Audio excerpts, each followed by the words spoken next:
Hi, I'm Dr. Alex Katehakis, and welcome to my monthly podcast. Today I'm in a conversation with Charlene deGuzman, who is the creator of the award-winning film Unlovable. Charlene was not only the star of this show, this is her story, and she was a screenwriter on this film as well. I look forward to sharing with you the creative and talented Charlene so that you can hear what she's up to today and what provocative ideas and stories she has to tell. I was thinking that the last time you and I caught up was this fall when Center for Healthy Sex screened Unlovable. Yeah. After you'd won awards and things were really exciting around that movie. Yeah. So what's going on? What's happened, since the movie, with the movie? What's going on with you now? Well, it's so cool because it's still been screening in a few places. So like just recently, we brought it to the College of William and Mary. Oh, wow. And I got to do a Q&A there, and that was really cool because the college students that were really connected with it, and I got to talk to so many of them afterwards, and it was very emotional, and it's on Amazon Prime for free now, and even more people are watching it. It started airing in the UK and Brazil and Germany and all these places, so I'm still getting messages of people that are just seeing it now, so it's still going. How exciting. Yeah. So what was so emotional for you when you talked to those students? It's just amazing.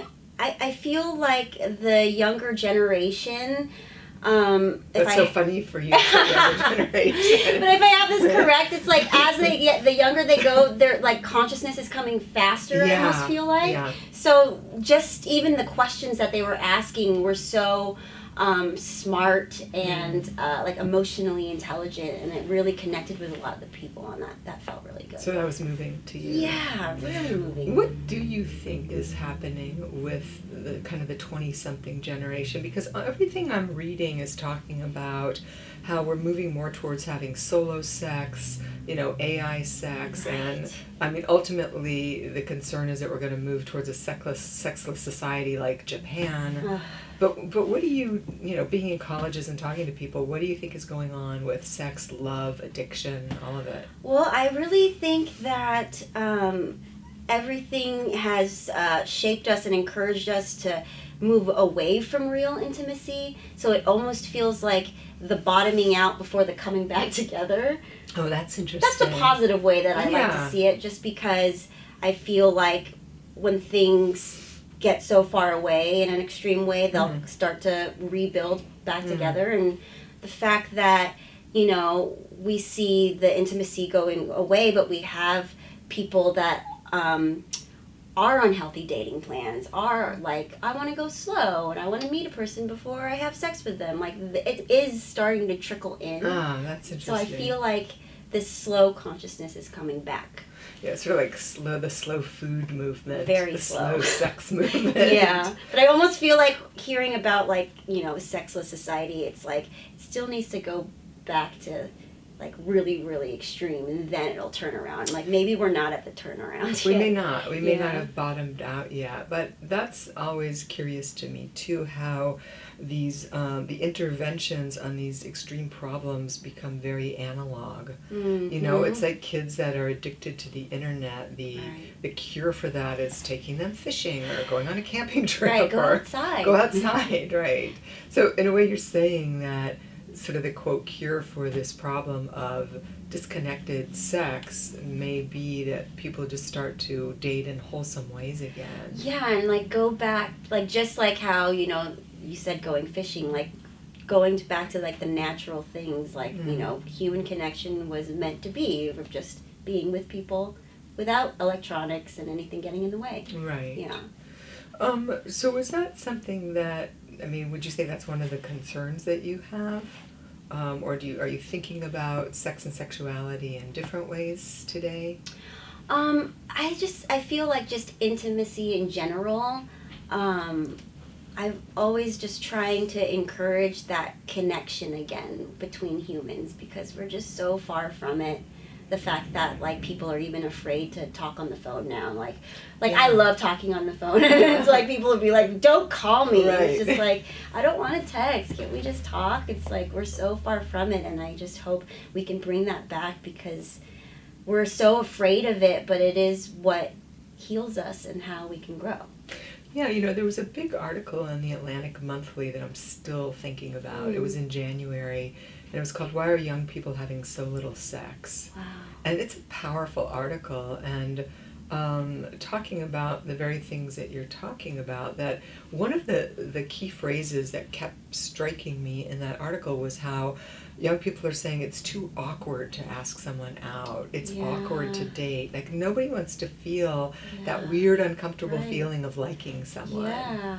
I feel like with things like the internet, it's like created this protection, and like it's feels safer to not have to deal with actual people. And then in turn that just harms ourselves because we're just avoiding it completely, where like our threshold for discomfort is like, you know, just dwindling. And so it's interesting how we can barely sit through the discomfort, which is the actual intimacy. Right. Oh, I'm so glad you said that. Can you say more about that, or what that experience just for me it's just like when I got into recovery, it was like so much of it was learning how to sit through the uncomfortable parts of connecting with a human being. And so going on a deeper level, that was expressing my true feelings, even if it was uncomfortable for me or made the other person uncomfortable, or sitting through uncomfortable moments, painful moments, scary moments, not knowing what's going to happen or how the person's going to react. Like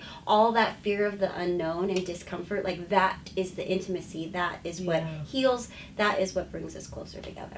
Right, and that's also what changes people's nervous systems, both their brain and their body. The nervous system in both is that they're plastic, meaning they can build capacity. So when people are really isolated in addiction or trauma, we could just call it that, and so self-conscious about what is he thinking, what is she, what will she want to go out with me again?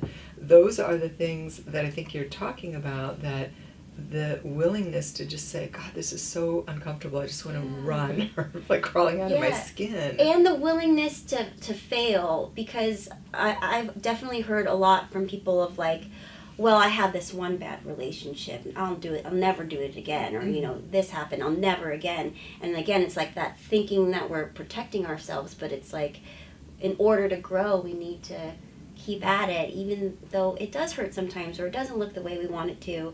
And I think it's that, like, stick-with-itness that we have lost a little bit because it's safer. Well, right. I mean, I'm thinking about, like, if you were to learn a new dance, like if you were to learn a dance step, and how just awkward and geeky you feel and unsexy while you're learning it. And I think people that have a lot of self-consciousness, or they have this idea about looking good, or a grandiosity, don't want to go through the pain of, you know, the impossible becoming slowly possible, and eventually, you know, beautiful. Right. So I always remind myself, like, let's give myself permission to be a beginner at this. Because, like, with, like, the dance class, it's just like, you're not going to be amazing right off the bat. It takes practice, and this is the same thing. It takes practice. It feels weird. You kind of just push through, and you keep showing up. Right. So have you had experiences where you were pushing through and you kept showing up and it just fell flat, or it didn't go anywhere? And how did you know when to say, okay, enough, this isn't the right person for me? It's interesting because once I went on my healthy dating plan, which was essentially getting to know somebody before having sex, committing, like going on these sober daytime dates, the first 3 people that I went on dates with, by the second date, I knew that I didn't want to date them anymore. And it was just so different because where usually before I would have sex with them immediately, getting to soberly meet this person, I could be honest with myself. Especially, I wrote a list out before of like red flags or like, and then I looked at that list before I would see these people, and it's just like, no, this person does not fit my criteria. Yeah, and it was so easy to walk away, and I remember feeling so good about that. just that moment of being able to walk away. Yeah, that's such an act of self-care. Yeah. And it's not a judgment about the other person, because I Right. think women especially worry. I've heard women say that, well, I had sex with them because it was just the easier thing to do, or I didn't want to make them feel bad. Yeah. And to realize, well, it's not about that person being a bad person. It's just not a good match for me, right? Yeah. So do you, when you talk to women especially, and especially in light of the Me Too movement and everything, do you hear them say things like that they have sex because it's the path of least resistance, or they don't want to make the guy feel bad? I've heard that, and I've heard a lot of, like, well, it was something, like, for me, you know, like, it was something for me, like, taking the crumbs versus, like settling. Oh, I see. You know, like, just filling the space with something. So it was better than nothing. Better than nothing, yeah. Wow. And how much do you think women are still kind of, you know, struggling with figuring out what's what in this world today regarding that? I think it's still really hard, because I still feel like society really encourages all of that, like the hookup culture, and like just leave your feelings aside, and it's okay to just have sex, like just get laid tonight. Like, people still talk like that, which blows my mind. Yeah. Well, I mean, we have a long, long way to go, I think, to educate people in the ways that you're talking about. I mean, just look at how long your own journey has been. Yeah. And you've had to cobble it together yourself and kind of figure it out along the way, because people weren't having conversations like this. No. And weren't, you know, talking about what healthy sexual behavior is. Yeah. So with, let's say, women that are still struggling and trying to figure this out, what do you think is one of the primary things that women need to know? Probably that if they are in a lot of pain and they're suffering through it and it feels really, really bad, that it doesn't have to be that way. Because I thought that was just normal. Like, I thought, like, oh, we're all just feeling this way, and like, we're all pursuing unavailable people, and we're all taking crumbs, and that's just the way it is. You get what you can, but like, I would find out that doesn't need to be that way. Boy, that's such a disempowered position. Yeah. And that, I think, is culturally bound, that women have to submit and kind of take what they get or can get, and they don't get to have a sense of self in some ways. Right. Do you see places where women are starting to reclaim themselves or stand up more? Oh, for sure. I mean, I think that it's awesome that, I mean, starting from the root of, like, that women are even speaking up more about their trauma, their dating experiences, their sexual experiences, the fact that we're talking about that more, I think is a huge deal, because before, if, like, everything's just hidden, Right. we're just walking out there, like, with these secrets, and that's so much to carry. It's a lot to carry, especially when it's not just walking out there with the secrets, but walking out there sort of as in a sexualized way, like as a sex object, having to look good and look beautiful and look, you know, sort of ready for anything, when underneath there's all this pain and shame and degradation. Yes. So maybe there is an increasing movement towards getting to be authentic and not feeling like women have to shape themselves for what they think men want. Yeah, I would really love that. Yeah. I mean, I spent most of my life in that. I really thought that was factual, of like, this is what a woman is supposed to be, and this is all I'm good for, and this is the way it is. Wow, I mean, that's a pretty narrow view of what it means to be female. I really had no self-worth before. Sure. Yeah. What would you say was the linchpin, and this is kind of simplistic to say there was like one thing that kind of flipped for you that said, oh, I have no self-worth, now I do have self-worth. I mean, I know there's a process in that, but was there ever, like, sometimes people say they have like an aha moment, or there was some day or something that had them realizing something. Was there anything like that for you? Well, it's interesting because on my journey there were so many sort of bottoms that happened where you would think that I would do something about my life and change, but it didn't really happen until I actually wanted to die. Oh, wow. Like, I wanted to kill myself, take my own life, because I felt that insane. I had gone no contact with my ex for a while. I was trying to get better, and then I went back after a few months and I slept with him, and then he disappeared like normal.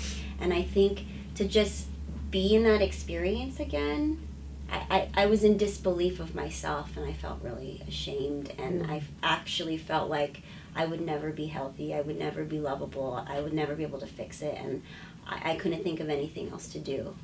And then he called, and I saw his picture and his name on the phone, and I felt all the pain that I'd been feeling in my body that whole day dissipate immediatty. Wow. And I said out loud, "Oh, this is how I know I'm sick." Because it was like an actual drug. Right. And it's like, how have I been giving so much power to this person who doesn't even care about me? Yeah. And the pain of that, I just couldn't, I was so done. Yeah. I knew I needed to do something, and I was pretty desperate at that time. Yeah, that sounds very desperate and also, massively clear in that moment. Yeah, it was very... And a distortion of the self. Like there's stories, these negative stories that we tell ourselves that are embodied. Like there's a feeling of emptiness or deadness inside oneself. And I think that's what suicide ultimately is that people believe the distorted story. Yes. Because the feeling is so abysmal. It feels real. Right. Right, so that you could pull yourself up from the bottom of that pit is pretty remarkable. Yeah, I'm really grateful for that. Yeah. That was what's so crazy about that moment when I can go back. It wasn't like I was like in this like manic state and it was like this crazy idea. It was like logical at the time. Like that's all I can do. Like it really felt like a fact. Well, it's interesting that you say that too, because in the time I've known you, I've never experienced you someone who's had a mood disorder, like you were a depressive person or an anxious person, or that you had a major mental illness of any kind. There's something about you that's rather, secure and stable underneath all of this distortion that we're talking about. Yeah. And this is kind of a personal question, but how would you account for that? Because with your history and background, it wouldn't, like clinically, it doesn't line up. Right, yeah. So was there one person in your life that really attended to you, or that really took care of you when you were little or at some point? Definitely not in my childhood. Okay. But I have these two mentors that I call my spirit parents, and they've kind of saved my life during that time. I see. And they're my chosen family. Okay. And they really just taught me like the basics of like how to love yourself and forgive and, all of the good stuff. Well, all that self-compassion is kind of crucial to getting up out of that pit. Yeah, they helped me a lot with that. So related to the character in your movie then, what would you say, because she's, isolated and lonely and in her addiction, and then she meets this character who's equally sort of quirky and odd and off. How would you say their relationship becomes healing for her? Well, I love it because they're sort of two sides on the same coin in terms of that fear of intimacy, but she's kind of more of like the attached one and he's more of the avoidant one. Oh, right. But they both secretly crave some kind of connection. I feel like by playing music, it creates this safe space for them to connect without them even knowing that they're connecting. Yeah, I mean, some say that, music was our first language and it preceded language. Yeah. So it changes the brain in a very peculiar and specific way. Like everybody loves music. Sure. Right? Everybody responds to music. And I feel like it gets you in that state where you can release the ego and then you are open more to connection. Yeah. Yeah. So like, jazz improvisation, there's a whole vibe that's going on between two people. For some it's a sense of play, for some it feels like lovemaking, like there's feeling in music. Yeah. So that's sort of the sub-story, the subtext between the two of them. Yeah. And the thing that connects them. They also come out of isolation together, right? Yeah. And I love it too because they're in a garage, so it's like it's still safe, Oh yeah. That's interesting, the container of the garage. Yeah. that's cute. It is, because it's such a cute story between them two. Yeah. So what have you been thinking about lately? Because I know that there was a big chunk of your life, as you describe in your movie, that was about this addiction and this despair, and I know you're on the other side of that now, so it's easy to sit here and look at you and say, oh, well, that was so easy. But it wasn't. I mean, what was it, like 5-10 years of your life? Oh, I mean, I feel like the worst of it was probably 10 years, but I feel like it goes back to so long. Yeah. But I mean, the concentrated period probably when you knew you had a problem and getting out of the problem and the process of making this movie and, you know, all the work that you've done along the way. Yeah. I mean, I probably started to even take a look at myself maybe 6 years ago. Okay. Feels like a lifetime ago. Sure. That was a completely different person. Right, but 6 years is not that long, because you're going to be 6 years older anyway if you have a problem, and you've got to get yourself out of the problem, because what else is there to do, really?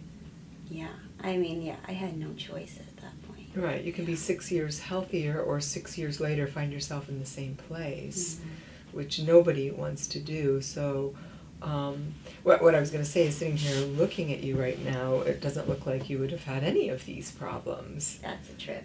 Yeah. To hear that, yeah. So it must feel good to know that you sort of reclaimed your sense of self. Yeah.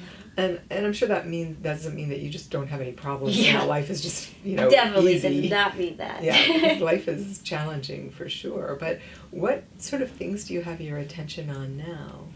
Well, what's interesting is that I've been in my first healthy relationship for about 3 years now. Oh, wow. But it's interesting how the healing just keeps going and just gets deeper. Yeah. And so now I'm really looking at and learning more about and exploring the anorexia side of all this. What do you mean by that when you say the intimacy keeps getting deeper?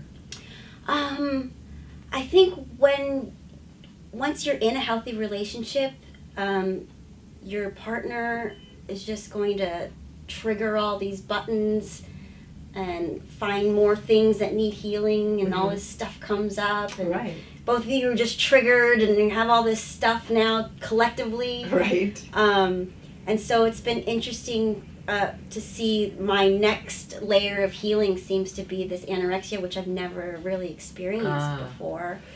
When you say anorexia, what do you mean by that?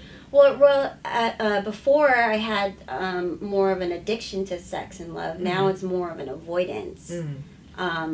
And it almost feels challenging and difficult to have sex now. So what was the addiction to sex about? It was definitely to feel love from another person. So just the sexual act made you feel like you mattered, or that you were loved, or yeah, that was for. my validation. Okay.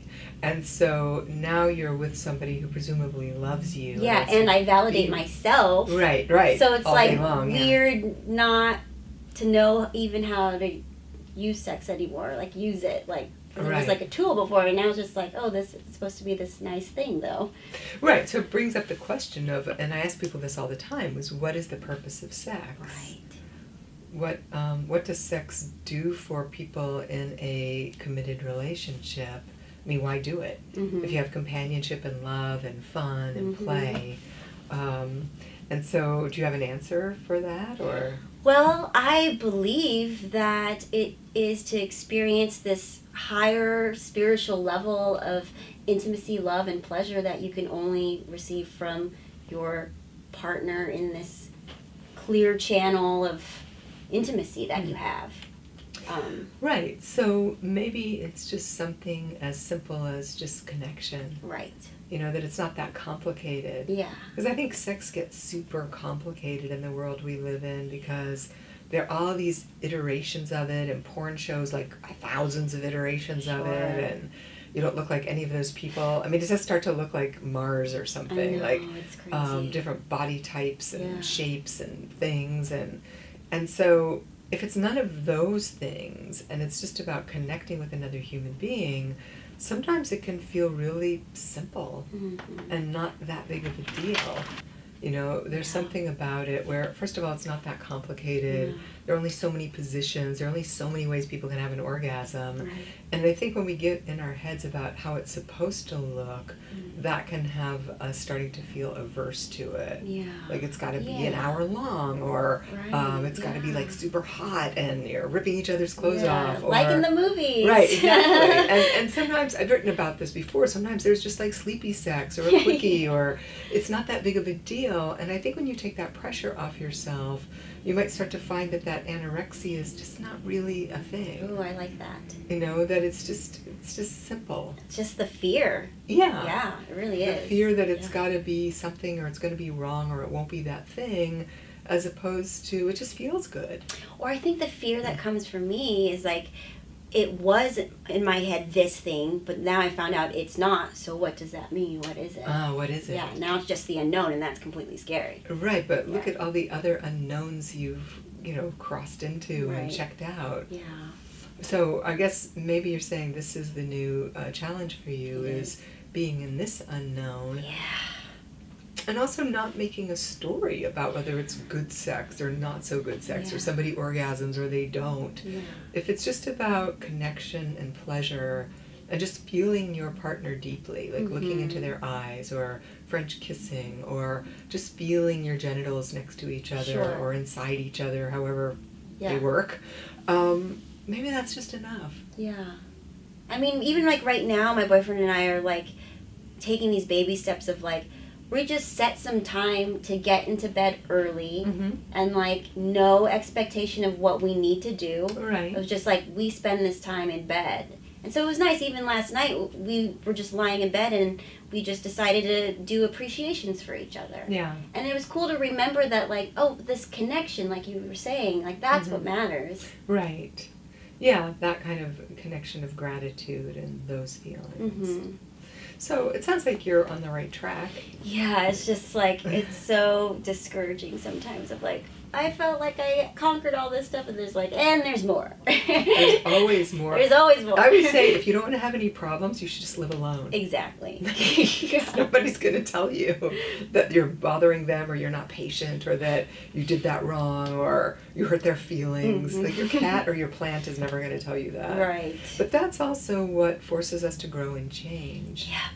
And, if relationships are really about being secure, like functioning in a secure and stable way, then we really need someone else to make that experiment with. We can't do it by ourselves. Yeah.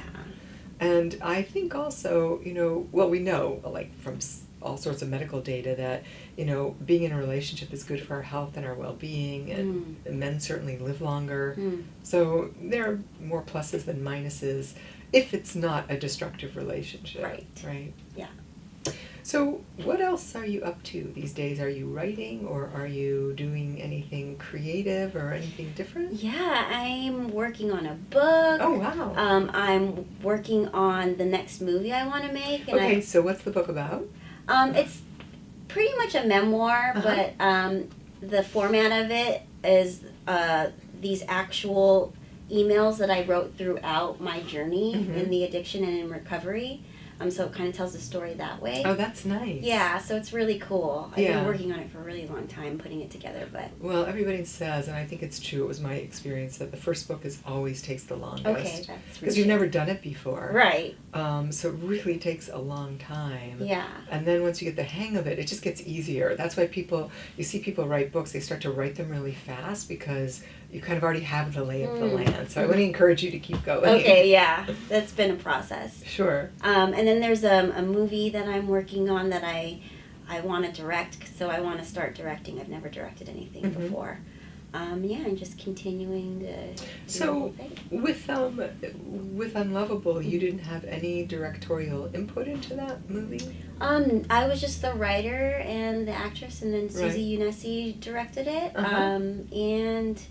But it really inspired me for my next movie. I want to try to direct. I see. What about that did you like so much? The directing part? Yeah. Well, I think especially when it comes to personal stories, what I realize is that no one else is going to be able to see how I have it in my head. Like, Right. it's even hard to explain to a person or Sure. like write it out in a script. So it makes me wonder if I direct moving forward, like what would I want to, what kind of pictures would I want to paint? Oh, okay.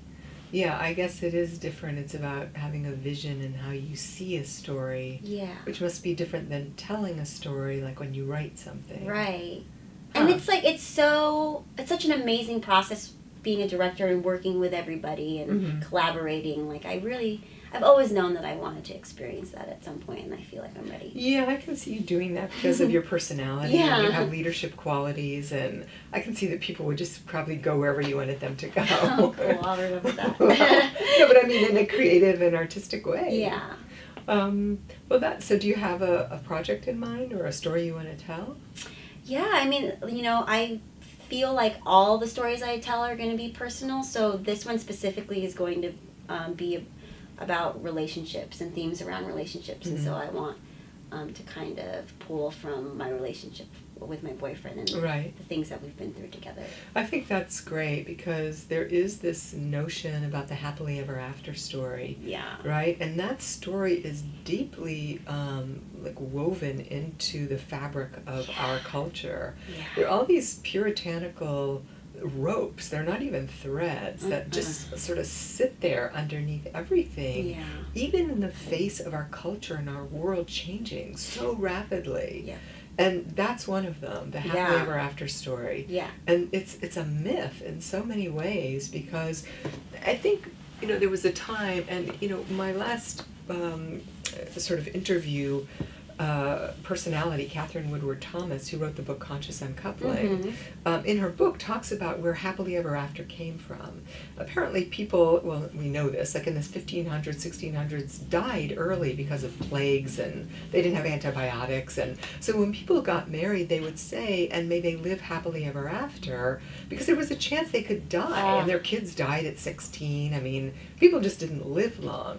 So that notion has carried through today, and people get this myth in their head when really I think it should be buckle your seatbelt. Yeah. This is going to get really hard. Yeah. And good luck if you can make it. I really think that there's still this idea that I feel like people get married and they think that's it.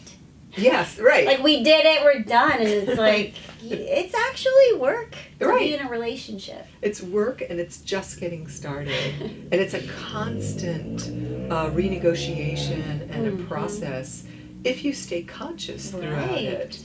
You're growing all the time. Right, because a lot of people just think it's a foregone conclusion that we're now just going to live together till the day we die and probably kill each other because we hate each other for 30, 40, 50 years. But we're just never going to leave. And that's not a quality of life. So what have been the biggest struggles that you've seen in the unhappily ever after story? It still blows my mind that couples still don't talk to each other. Yeah. And like you're almost taught, because I know even that was what we were taught in my family. You don't talk about things. You don't tell your partner things. Right, yeah. And that, to me now, where I'm just so honest about everything, and it's like my go-to, it's like I could not imagine holding things, carrying so much. But people are really taught that. I know, and I think, this is such a huge conversation, and one I'm glad that you're tackling because it goes back to the role of male and female also. If we're talking about heterosexual relationships, what we teach boys about intimacy and closeness, whether you can't talk about those things, it's uncool, or you don't have game, if you say that you're scared or you don't know what you're doing. Oh, it's so detrimental. Yeah. So having a partner, especially a male heterosexual partner, that's willing to be honest about his feelings. Feel their feelings. Feel their feelings and Number be one, honest about them is definitely, I think, the evolutionary track that we have to be on. So what are... So you're saying these are going to be, your idea are stories about your own kind of trials and tribulations, and probably victories too, right? Yeah. Of being in a relationship. Yeah. Is there anything specific you can think of, like one kind of kernel or of what is emblematic of the whole thing? I think I mean, definitely the part about speaking truths, but hitting that point of discomfort, breaking through that point of discomfort, and that being the true intimacy. Right. Because for most of my life, I would just storm out of a room when it got too much. When it was too uncomfortable, when it was too much. And I think I really felt like things shifted for me when I could push through that discomfort and sit. Like, I'd be like this in the chair, but like really get through it and not only express myself honestly, but be able to listen. Yeah. What do you think had you so uptight staying in the chair? It was actually physically painful to get that intimate. I think because when you avoid it for so long, and like in my childhood, nobody went to that level, so there was no experience of it. Like, I would feel like in my throat, in my chest, in my stomach, like pain of like wanting to abort the whole situation and go. So it must have been fear, the way you describe it. Yeah. Like, this is too scary. Too scary. And I'm in danger here. And that's true. Like, when that threat detection system is up, it's very difficult to listen to the other person, because especially if you grow up in a family that's abusive or critical or neglectful, there's always the feeling that I'm in trouble. And if I'm in trouble, I can't really hear what you're saying. Right. And maybe what you're saying is not about me being in trouble. It's just about your anger or your upset or your fears. But I think that is also one of the definitions of codependency, right? Yeah. When you talk about you being angry, I make it about me. Right. Yeah. And then in doing that, I'm actually abandoning you. Exactly. I'm not really with you anymore. Yeah. So it's kind of a self-centered process that's just born out of survival, unfortunately. Yeah. So being able to then sit still with that constricting feeling, and then eventually it sounds like you were able to hear that it was about your partner, not about you. Yeah, that was a big one to get. Right. Because not taking on the stuff that isn't yours, being able to really listen, and being able to really listen without going into the defenses already and already planning what I'm going to say next because I'm so mad at you for saying that, how dare you. Right, yeah. Letting go of that and like letting this person have their space and time, which is so hard. Yeah, because even when that happens, you ultimately don't have to answer it at all. Yeah. Right? It's like, wow, I hear that you're having a hard time. Yeah, repeating it back. Yeah. That makes sense. That's important to me. I Sure. imagine you're feeling this. Right. Yeah, and what can I do to help? How can I be of service? How can I be a good friend here? Right, so these are kind of advanced practices that you're pointing to. Yeah. And I really love and respect that you continue to kind of grapple with it and move forward with it. And that you're your own petri dish. Yeah, the work never ends. It's true. Pretty amazing. I'm always like in shock when there's just more to heal and more to learn. And right, I think it goes on forever, honestly, and I think that's also ultimately what wisdom is. It's the sum total of all of our trials and tribulations and how we've managed through all of them and the way that we grow and the character we build. So it's never ever goes to waste. There's always something to do with it. yeah. And it sounds like you keep making art with it yourself. Yeah, because I want to keep being of service, but I also want to do it in my creative ways and combine the two of those. Right. I think that's my dream life. I see. Yeah. So book, screenplay, are you writing the screenplay? Or Yeah. And hopefully directing the screenplay that And you're writing? being in it. And being I'm in gonna, it. I'm gonna of course. tackle it all. All right, I can see that too. Yeah. So I guess that's everything that you're doing right now. Yeah. And then with Unlovable, are you doing any other sort of live presentations with it or talks around the world, or? I think we have some screenings coming up soon, but I haven't confirmed them yet. But it's still going and still streaming on Amazon and everywhere. So how is it on Amazon for free? Like on Amazon, if you have Amazon Prime, it'll be free. Right, that makes sense. Yeah. So Amazon Prime, Unlovable, you can see it there. Yeah, it's a movie to not be missed. It was one of my all-time favorite movies last year. Thank you. It reminded me of other, really wonderful independent films, and I know that can sound diminutive, like, because it's not like a big studio movie, but no, it's so, I like that. yeah, it's just so rich in its storytelling and colorful, and your character is so ironically lovable in the whole thing. That I really hope people watch it and tell their friends about it and pass it on. Yeah, me too. Do you have anything else you want to talk about before we wrap this up? No, I think that's about it. Just, I hope everyone will check out Unlovable and keep taking care of themselves. Yeah. That's how we change the world. We change ourselves. Right. I think that's a lovely and great message, that we need more and more of that. Less looking outside in the world and for other people to fix us and change us, more about, the internal work of, being solid people, secure people, good people, really so we can help children do the same, because that's another crisis we have in the world now. Yeah. All right, Charlene, well, thank you as Thank always. you It's so lovely much. to see you. You too. I hope you and I can keep catching up once a year for a very long time. Yes. All right. Thank you. You're welcome.